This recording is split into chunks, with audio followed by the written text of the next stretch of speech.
नमस्कार दोस्तों, India speaks daily के फॉरेन न्यूज बुलेटिन में आपका बहुत बहुत स्वागत है।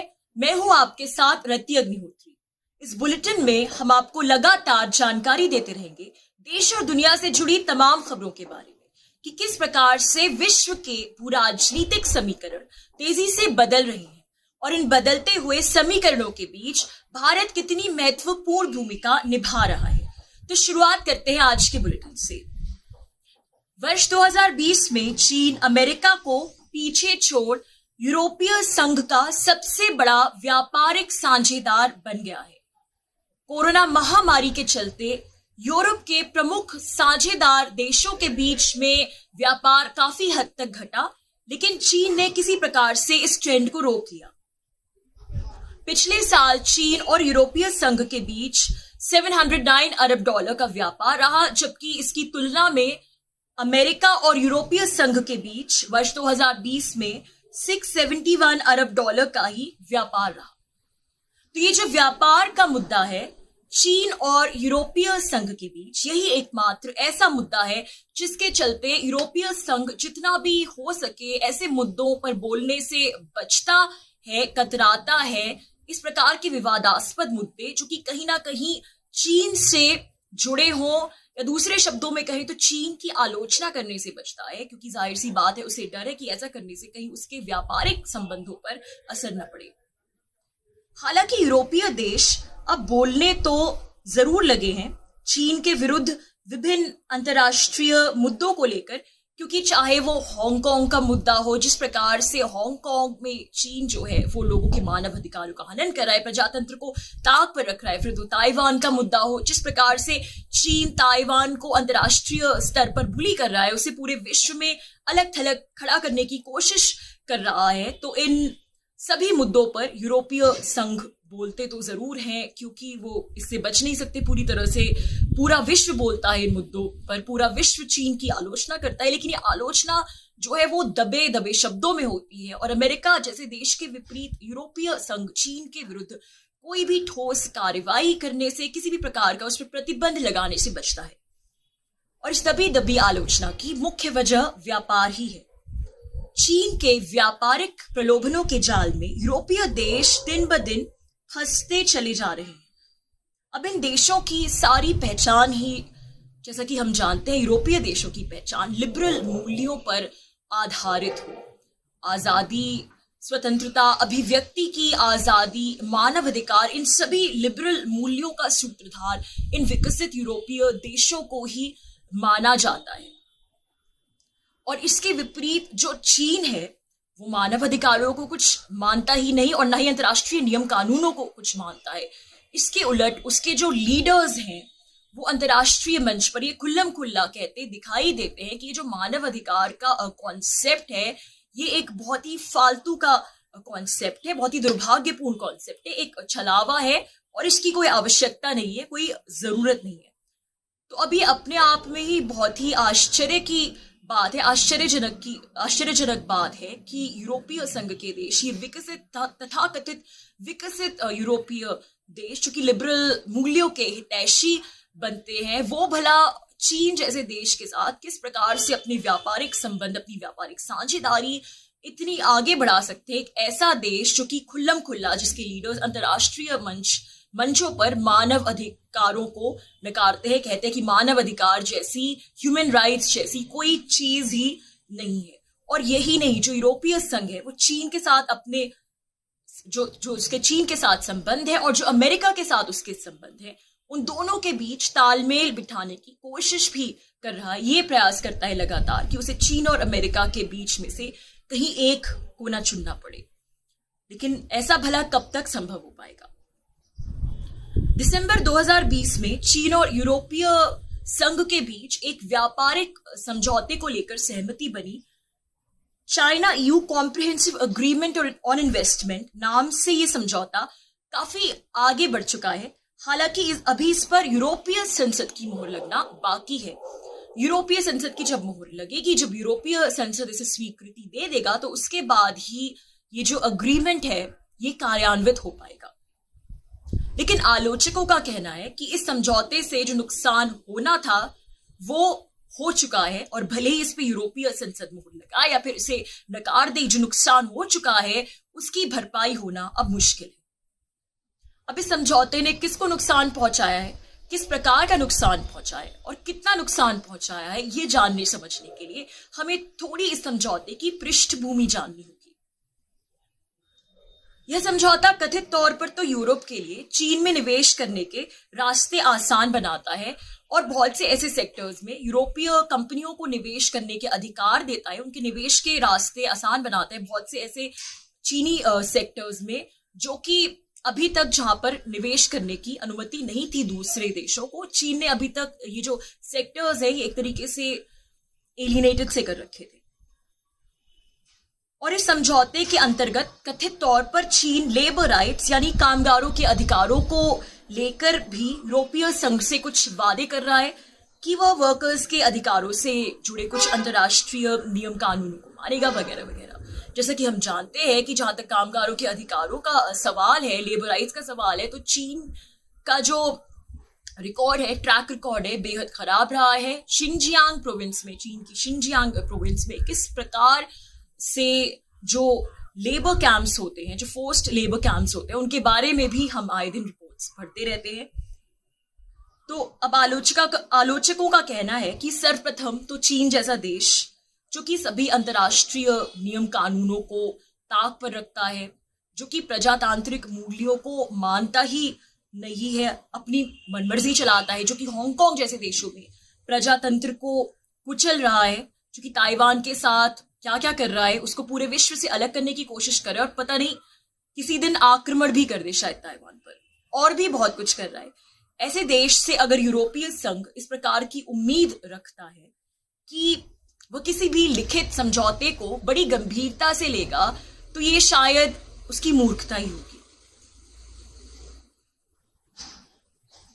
और दूसरी बात, जैसा कि आलोचक कहते हैं, वह यह है कि इस समझौते का जो टाइमिंग है वह भू राजनीतिक लिहाज से काफी संदेह पैदा करने वाला है। दिसंबर के अंत में यूरोपीय संघ, दिसंबर 2020 के अंत में यूरोपीय संघ और चीन के बीच इस समझौते को लेकर मंजूरी बनी थी, इस व्यापार समझौते को लेकर सहमति बनी थी।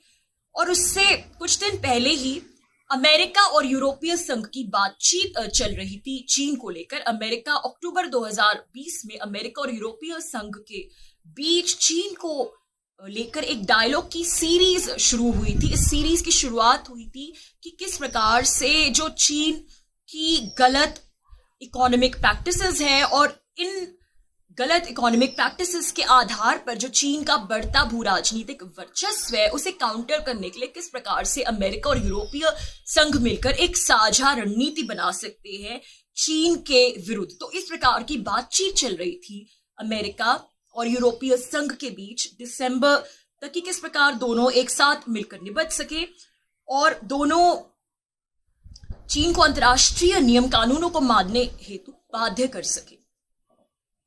और फिर कुछ ही दिनों में जो बाइडेन भी राष्ट्रपति पद पर आसीन होने वाले थे। ट्रंप के शासनकाल में यूरोपीय संघ की अमेरिका से ये शिकायत थी कि जो डोनाल्ड ट्रंप है वो चीन को लेकर एक बहुत ही आक्रामक, एक तरफा नीति, एक तरफा पॉलिसी अपना रहे हैं, परस्यू कर रहे हैं और चीन पर एक के बाद एक इस प्रकार से प्रतिबंध लगा रहे हैं और यूरोपीय संघ से बातचीत नहीं कर रहे, कोई भी विमर्श नहीं कर रहे। उन्हें उल्टा यूरोपीय संघ के साथ बातचीत के माध्यम से यूरोपीय संघ को कॉन्फिडेंस में लेकर फिर चीन से बातचीत के चैनल्स खोलने चाहिए, ना ही उस पर इस प्रकार से प्रतिबंध लगाए जाने चाहिए।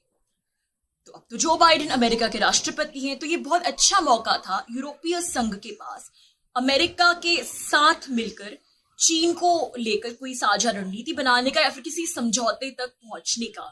लेकिन उससे पहले ही चीन ने यूरोपीय संघ को अपने साथ समझौता करने के गेम में घसीट लिया। और फिर जब चीन इस प्रकार का व्यापारिक समझौता, यूरोपीय संघ इस प्रकार का व्यापारिक समझौता कर लेता है चीन से, तो फिर जो चीन और अमेरिका की साझेदारी थी, जो अमेरिका और यूरोपीय संघ की साझेदारी थी चीन की इकोनॉमिक प्रैक्टिसेस की आलोचना करने की, वो तो फिर उसका तो कोई अर्थ ही नहीं रह जाता। चीन ने यूरोपीय संघ को थोड़ा सा प्रलोभन दिया कि तुम्हारी कंपनियां हमारे अमुक क्षेत्रों में अब निवेश कर पाएंगी और बस ऐसा करके उसने अमेरिका और यूरोपीय संघ के बीच अपने विरुद्ध शुरू होने वाली साझेदारी को शुरू होने से पहले ही रोक लिया। तो ये ड्रैगन की एक सियासी चाल थी जिसका उद्देश्य यह सुनिश्चित करना था कि यूरोपीय संघ और अमेरिका उसे लेकर एक मत ना हो पाए, उसकी इकोनॉमिक प्रैक्टिसेस को की जो आलोचना है उसको कोई बड़ा जामा ना पहना पाए। और इस प्रकार का डिवाइड एंड रूल खेल ड्रैगन हमेशा से खेलता आया है, चाहे वो क्वाड ग्रुपिंग हो या फिर यूरोपीय संघ या फिर कोई और अंतर्राष्ट्रीय ग्रुपिंग। वो ये बिल्कुल नहीं चाहता कि ये सब आपस में मिलकर उसके बढ़ते वर्चस्व के विरुद्ध कोई रणनीति बनाए, और इसीलिए वो इस प्रकार के गेम खेलता है। जहां तक यूरोपीय कंपनियों के चीन में निवेश करने की बात है, तो शायद उससे इन कंपनियों को थोड़ा बहुत मुनाफा हो जाए, लेकिन क्या सिर्फ कुछ कंपनियों के लालच की वजह से, क्या सिर्फ कुछ कंपनियों के लोभ की वजह से राष्ट्रहित को और पूरे विश्व के हित को ताक पर रखना उचित है? और फिर चीन अपनी स्टेट एंटरप्राइजेस को लेकर, अपनी सरकारी कंपनियों को लेकर इतनी ज्यादा आक्रामक पॉलिसीज अपनाता है, इतना ज्यादा अग्रेसिव है, तो ऐसा सोचना कि यूरोपीय कंपनियां इस समझौते के बाद वहां रातों रात बहुत बड़ा बिजनेस खड़ा कर लेंगी, ये भी अपने आप में शायद एक मूर्खता है। यूरोपीय संघ व्यापारिक क्षेत्र में चीन पर आश्रित होता जा रहा है, बल्कि उसके अधीन होता जा रहा है। इससे उसकी खुद की अर्थव्यवस्था पर भी आने वाले समय में असर पड़ेगा, और ये बात उसे अभी नहीं दिखाई दे रही है, उसे अभी सिर्फ अपना थोड़ा सा फायदा दिखाई दे रहा है। और ये ड्रैगन की मोडस ऑपरेंडी है कि वो किसी भी देश को लालच में फंसा थोड़े समय के लिए उसके साथ ऐसा व्यवहार करता है कि उसको लगता है कि उसे बहुत सारा फायदा हो रहा है, और फिर धीरे धीरे ये देश जो है उसके शिकंजे में फंसते चले जाते हैं, जैसा कि हमने देखा कितने सारे अफ्रीकी देशों में हो रहा है, लैटिन अमेरिकी देशों में और भी देशों में, क्योंकि उसके ऋण के जाल में फंसते चले जा रहे हैं, उसके कर्ज के जाल में डूबते चले जा रहे हैं। यूरोपीय संघ जिस प्रकार से चीन के साथ यह समझौता कर रहा है, ये भारत के लिए भी बहुत दुख की बात है, क्योंकि भारत सरकार इतनी दृढ़ता से चीन को सबक सिखाने का प्रयास कर रही है। उसने चीन को लेकर इतने सारे सख्त कदम उठाए, इस प्रकार के कदम जो कि बहुत से विकसित देशों ने, अमेरिका के सिवाय किसी भी विकसित देश ने नहीं उठाए। उसने चीन की इतनी सारी एप्स को प्रतिबंधित किया, एक के बाद एक बार नहीं बल्कि 3-4 बार चीन की कितनी एप्स को प्रतिबंधित किया, और जिससे चीन बुरी तरह तिलमिला गया, और साथ ही उसको भारी आर्थिक नुकसान भी पहुंचा।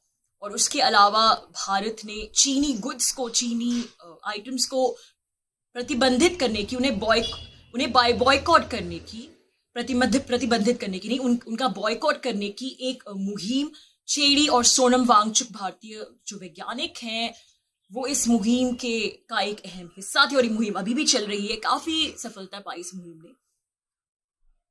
चीन ने भारत की सेना पर भी घुसपैठ करी, लेकिन अंततः भारत ने अभी के लिए तो उसे अपनी सीमाओं से दूर भगा दिया।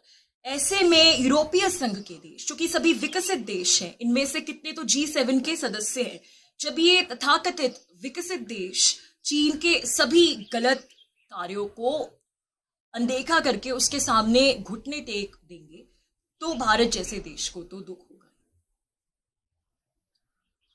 जब कोरोना वायरस का कहर अपनी चरम सीमा पर था, तो यूरोप पीपीआई किट्स आदि के आयात के लिए पूरी तरह चीन पर निर्भर था, काफी हद तक उस पर आश्रित था। जबकि भारत ने इन सभी चीजों का उत्पादन खुद शुरू कर दिया, और फिर एक ऐसी स्थिति में पहुंच गया कि वो इन सभी चीजों का, पीपीई किट्स आदि का एक्सपोर्ट भी करने लगा। कोरोना वायरस सबसे ज्यादा यूरोपीय देशों में फैला, और शुरुआती खबरों के अनुसार जो चीन के टेक्सटाइल वर्कर्स हैं, जो कि नॉर्दर्न यूरोप की गारमेंट्स फैक्ट्रीज में, जो नॉर्दर्न इटली की गारमेंट फैक्ट्रीज में काम करते थे, वहां की जो फैशन इंडस्ट्री है वो काफी तरह से जो चीन के वर्कर्स हैं उन पर आश्रित है। तो नॉर्दर्न इटली की जो टेक्सटाइल फैक्ट्रीज है उनमें बहुत से चीनी वर्कर्स काम करते हैं। और एक थ्योरी ये भी है कोरोना वायरस के शुरुआती दौर की कि किस प्रकार से ये इटली में इतनी बुरी तरह से क्यों फैला, कि इन चीनी टेक्सटाइल वर्कर्स के माध्यम से ये इटली में फैला शुरुआती दौर में। तो कोरोना वायरस संक्रमण जिस प्रकार से इटली में फैला, पूरे यूरोप में फैला, और उसको लेकर जो चीन की संदिग्ध भूमिका है उसे लेकर तो यूरोपीय संघ को हंगामा कर देना चाहिए था, लेकिन वो चुप है, सिर्फ अपने व्यापारिक हितों के चलते।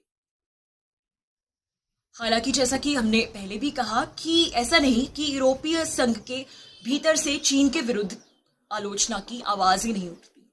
उठती जरूर है, लेकिन उतनी बुलंद नहीं हो पाती। वो कोई ठोस कदम नहीं उठा पाता, क्योंकि फिर वो चीन के साथ अपने व्यापारिक संबंधों के बारे में सोचने लगता है। तो दोस्तों, आज के लिए बस इतना ही। बहुत जल्द आपसे फिर मुलाकात होगी कुछ नई खबरों के साथ। तब तक के लिए अनुमति दीजिए। नमस्कार।